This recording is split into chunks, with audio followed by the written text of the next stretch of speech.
Ito na ang pinakamagandang ginawa ni Marcos dito ngayon sa baha. Ang pinakamagandang ginawa niya, puta, mag-aerial inspection. Magtingin kung ano na ang nangyari. Ang tanong, every time ba na nag-aerial inspection si Bongbong Marcos, kada ba mag-aerial inspection yan, meron ba siyang plano pagkatapos? Kasi nung huling nag-aerial inspection, etong gunggong na ito, ang sabi niya, alam ko na kung bakit baha. Ano yun, sir? Bakit baha? Puta, walang puno. Alec Banday, sabi ng pamilya ko, boss, first time in history na nagbaha ng ganun. Ibig sabihin, mas lumala pa. Tapos nag-spend ng 1.4B per day. Flood control. Wala pa din. Alec Banday, alam mo ba, na ini-expect na natin yan. Buti pa nga tayo, ini-expect na natin yan. Sila hindi nila ini-expect na magkakaganyan eh. So dahil wala siyang alam, dahil wala siyang may utos, ay naman takin mo magpapanggap ka lang bilang presidente. So baha ngayon O sige, lahat ng mga sundalo. Kasi nung kay Pastor Kibuloy, nagpadala tayo doon ng 6,000 pulis. Lahat ng mga pulis, ipadala natin dito at tulungan yung mga kababayan natin. Lahat ng magagaling lumangoy, palangoyin natin. Oo, yung mga rubber boat, manghiram tayo sa Marikina, marami sila niyan kahit na ginigipit natin ang Marikina. O manghiram tayo kay Kimbo, baka sakali sa dami ng yaman niya, baka meron siyang jet ski na naitabi. Hiramin natin. O tingnan natin si Tambaluslos, malapit lang naman yan. Yung Bicol, malapit lang naman yan sa Tacloban, isang tulay lang yan, at saka Roro. Baka marami siya doon mga inflatables. O marami siya doon mga rubber boat. O hiramin natin. I-source out natin lahat. Dalhin natin doon. Kailangan yung mga kababayan natin hindi magtagal.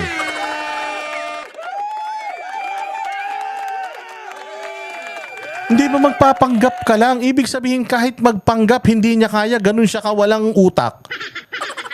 Nung nakaraan, hindi niya alam na kailangan mong magbigay ng relos kapag hiningang ka ng relo ng kadete sa PMA o PNP o kusan man. Hindi niya alam yun. Ganun siya kawalang alam. Putang ina, simpleng tradisyon ng bilang ama ng military. Yung simpleng tradisyon, hindi mo nga alam. Mas lalo na itong baha. Masyado naman kayong expectorant. Hindi ba? So kahit man lang sana magpanggap na mayroon siyang NDR MMC.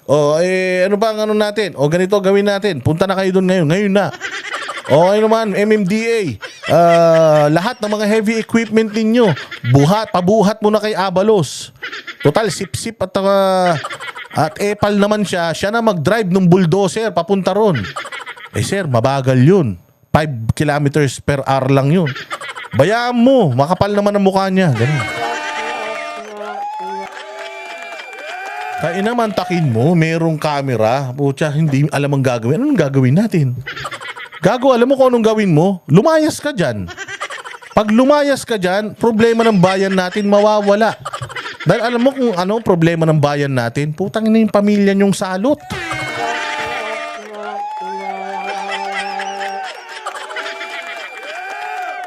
Sige, pakinggan natin kung anong ginawa nitong, ito lang ang nagawa niyang matino. Ito ba gusto niyong gawin ni Inday Sara sa mga basher niya? Gusto niyo ba sumakay din siya ng chopper? Una sa lahat, putang ina niyo, wala kang chopper si Inday. At saka, ayaw namin palusungin si Inday sa baha. Katulad ni Lenny Robredo. Si Lenny, kailangan niya talaga ng matubigan yung katawan niya dahil nagmumukha na siyang luya. Medyo tuyot na si Lenny, kaya kailangan niyang madiligan. Pero si Inday Sara namin, preskong-presko, ayaw namin yan lumusong sa baha. Kaya pabayaan na namin yung mga tao niya dyan sa Office of the Vice President yung lumusong para sa kanya. Ayos na yun. Ito, patingnan nyo. Anong ginawa nitong engot na to? Sumakay pa ng helicopter. Tangina, kala mo naman may naitulong sa bayan yung ginawa niya. Nagsagawa ng aerial inspection si Pangulong Bongbong Marcos sa ilang lugar na labis na apektuhan ng Bagyong Christine. Kabilang sa inikot niya ang Metro Manila, Batangas at Cavite. Nasa frontline ng balitang yan, si Maricel Halili. Sakay ng presidential chopper, personal na ininspeksyon ni Pangulong Bongbong Marcos ang ilang binahang lugar sa Metro Manila, Batangas at Cavite. Kahit saan lumingon ng Pangulo, may baha. Tek yan, no? Metro Manila, Batangas, Cavite. Tangina, hindi ka pala nakarating ng Bicol. Naka-helicopter ka na, tinamad ka pa. Titingnan mo na lang yung mga tinamaan ng bagyo, putay na, hindi mo pa nakumpleto. Ano ba naman yung tiningnan niya yung baha sa Metro Manila, sa Cavite, sa Batangas, dumiretso na siya sa Bicol. Sana man lang, putang ina. Nag-aerial inspection ka na lang, hindi mo pa ginawa lahat. Kaya na yan, mas matindi ang pinsala sa Bicol kaysa sa Cavite. Kaysa sa Batangas. May mga namatay sa Batangas. Pero mas matindi dun sa Bicol. Lintik ang Bicol. Putang ina yan. Para talagang waterworld at matindi sa Bicol. Putya, puro putik yung tubig. Alam mo pag ganon, mga putik yung tubig. Alam mo kung bakit maputik yung tubig? Puta, galing sa bundok yan. May mga quarry ang mga hayop na yan. Puta, alamin ninyo kung sinong mga congressman na may mga quarry dyan sa Bicol. Oo, putang ina. Yan ang dahilan ng pagbabaha sa inyo. Hindi naman kayo binabaha dati ng ganyan. Pero bakit binaha na kayo ng bongga? Puta, may mga mining dyan. Oo, yung mga congressman ninyo, abangan ninyo, tingnan ninyo kung sino-sino yung may-ari ng mga mining dyan. Kaya ganyan, yung tubig sa bundok, lupa yun, inagos po baba na yung mga kanal nyo, nalagyan ng lupa, wala na ngayon lulunok sa tubig. O ngayon, dahil wala nang hihigop ng tubig, dahil wala nang puno, puro lupa na yung imbornal, putay na yan. Hindi mawawala yung baha na yan. Hindi mawawala yan kung hindi nyo ipahihigop sa lahat ng lulelista yan. O hindi ko alam sabi dito si Zaldico may quarry, putangin yan. Ewan ko sa inyo, nananalo pa naman O baka masaya pa kayo.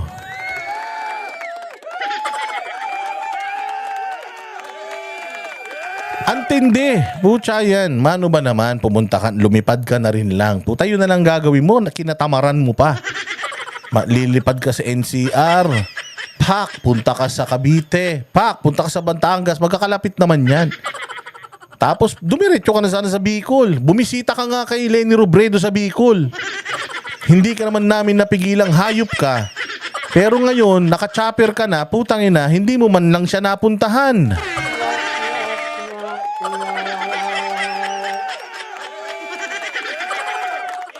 Hindi ba? Akala ko ba mahal mo taga Bicol? Akala ko ba bati na kayo ni Leni, ba't hinayaan mo siya malunod? Tarantado ka. Sana man lang sinagip mo yung tao. Babad na daw. O sige, diretso. Kaya bago pa ang aerial inspection, inutos na ni PBBM na gamitin ang lahat ng asset ng gobyerno gaya ng barko at eroplano sa search and rescue at paghahatid ng ayuda. Ayan na. Pinagamit na lahat ng barko at eroplano. Baka mabangga yung flood control system project Baka mabangga lalong lalong bahay niyan. Tangina, ilan ba barko mo? Nandoon yata sa South China sila Tangina kasi binabantayan nyo yung South China Sea. Hindi nyo naman kayang ubusin yung tubig dagat dun Pati presidential choppers, pinapagamit niya na. Nakiramay din ang Pangulo sa mga namatayan ng bagyo. Gaya sa Bicol na hindi namin kailangan ng pakikiramay mo. Ang kailangan namin, ayusin mo yung trabaho mo dahil wala sanang mamamatay dyan. Tangina kung itinitigil ninyo yung kakapolitika nyo, puro kayo pastor. Inday.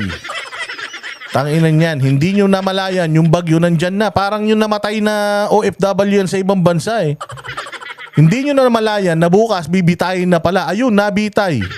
Gulat na gulat kayo, Nabitay na? Puta, sisihin na lang natin sila. Ang higpit-higpit sa Saudi. Huwag kayong gagawa kasi ng kasalanan. Diretso. Ngayon ang todo. I would like to express my sympathy for our fellow Filipinos who... Lul, simpati, lumusong ka. Lunukin mo yung tubig. Simpati, tangina. Sige nga. Kung talagang nalulungkot ka sa mga namatay, alam mo kung sino-sino yung mga yan? May listahan ka kung sino-sino mga yan? Ha? Kaya na style mo, bulok. Meron ka pang may sympathy, sempaling ka ni Inday.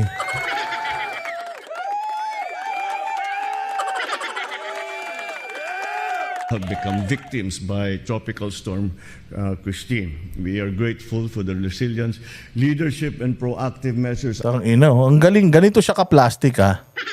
Tingnan mo kung paano yung transition niya. My deepest sympathies sa mga namatay. Putya, wala man lang siyang ano doon. Wala man lang siya. Si PRRD yan, talagang madrama yan. Sympathies, nakikisimpatya ako sa mga namatay sa Bagyo. Talagang ayaw natin to, ayaw natin na mangyari ito. Nakakalungkot na nangyari ito. Hindi man natin mapigilan dahil yan ay force of nature. Pero nakakalungkot pa din na nawalan tayo, namatayan tayo. Kung pwede nga lang wala talaga, gagawin natin. Kaya lang talagang hindi may iwasan mga bossing, kaya humihingi po ako ng tawad sa mga namatayan at humihingi po ako ng dasal sa inyo para dun sa mga namatay. Gano'n man lang sana, habaan mo man ng punyemas ka. Habaan mo man lang sana yung paikisimpatya sa mga namatay. Kung talagang may sympathy ka, tingnan mo pagkatapos siya sabihin, may sympathies to the blah blah blah. And bilib na bilib ako. Ganun kagad siya mula doon sa sympathy. Biglang binabati niya yung binabati niya yung mga rumiresponde.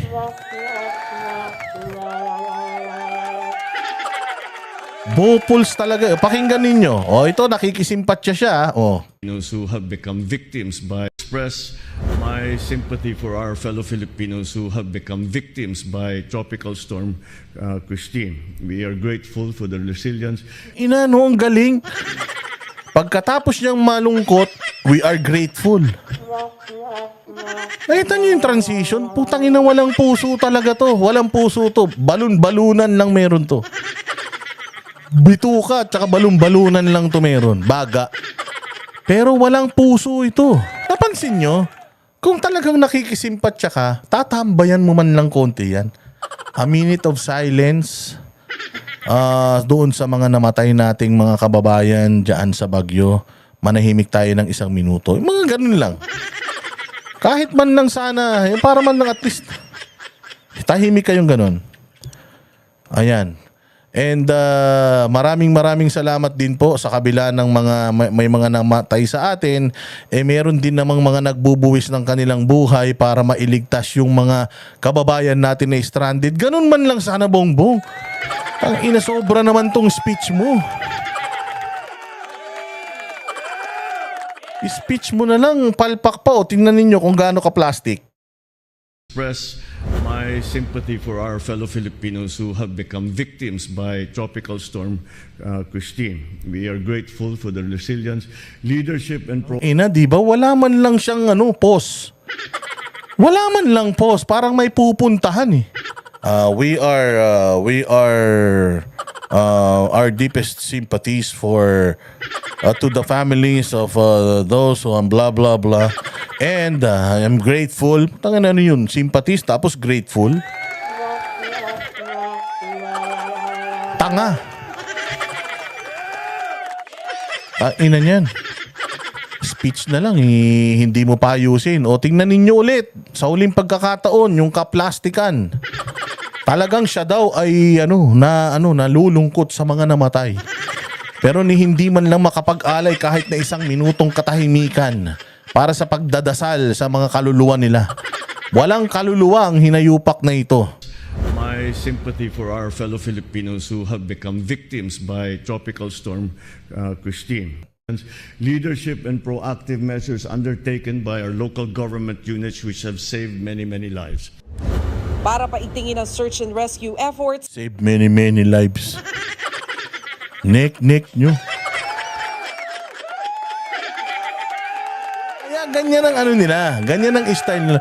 Si Inday Sara nagpunta sa party. Puta, kaysa naman to. Nag-chopper na lang, hindi pa kinumpleto.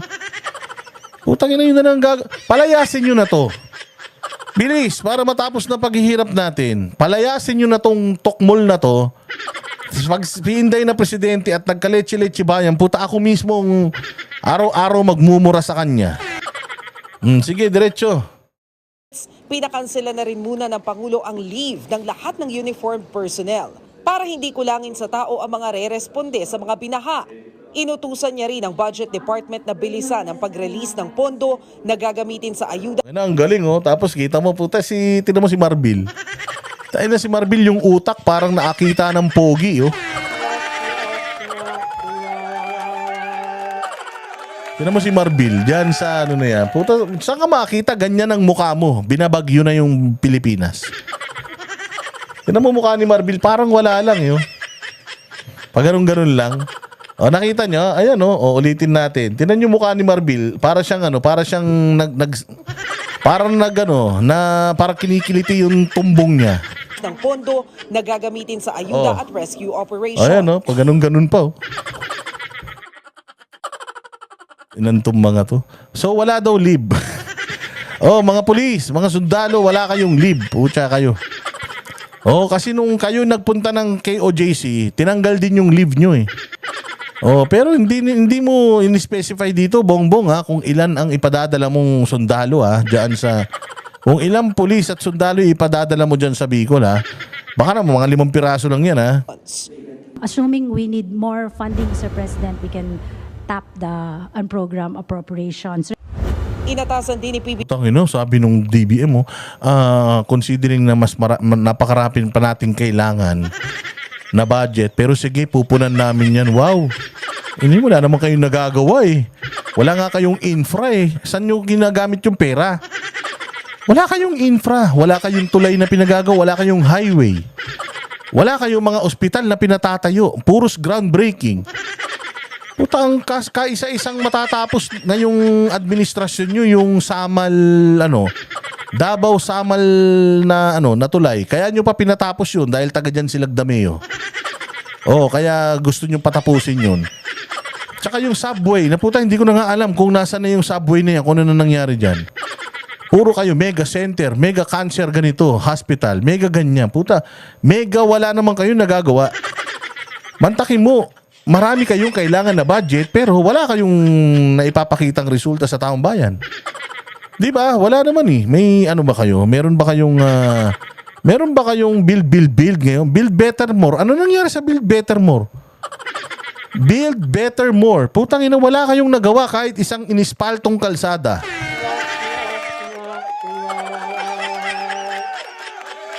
BBM and DSWD na mamahagi ng financial assistance para sa rehabilitasyon ng mga binagyo. Pati ang Department of Agriculture, pinagde-deploy din ng mga kadiwa stores sa mga apektadong lugar para makatulong sa supply ng murang pagkain. Ang ina nyo talaga? Hayop talaga kayo ha. Ito isang ito yung isang gusto niyang gawin ha. Kadiwa store. Tang ina nyo, wala na nga. Bebentahan nyo pa yung mga tao. Bebentahan nyo pa sila. Wala na nga, naubos na nga yung mga ari-arian nila. Inanod na ng tubig. Tangina, bibigyan nyo. Magdadala pa kayo ng kadiwa doon. Bebentahan nyo pa. Mga kupal talaga kayo.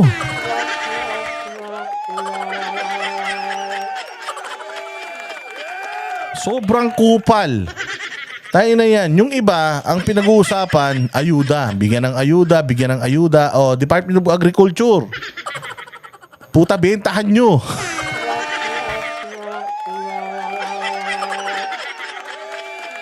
Inang buhay ito. Ano pang bibili nila? Yung binigay ni Villapuerte habang nakasakay siya dun sa kayak. Magkano lang yun? Baka pambili ng kanisten, pangtanggal ng mga alipunga. Kulang pa yun.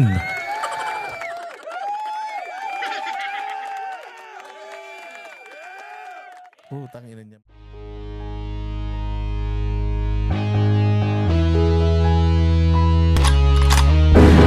Yan ang Banateros, walang inuurungan. Pag tama palakpakan, pag mali ay babanatan.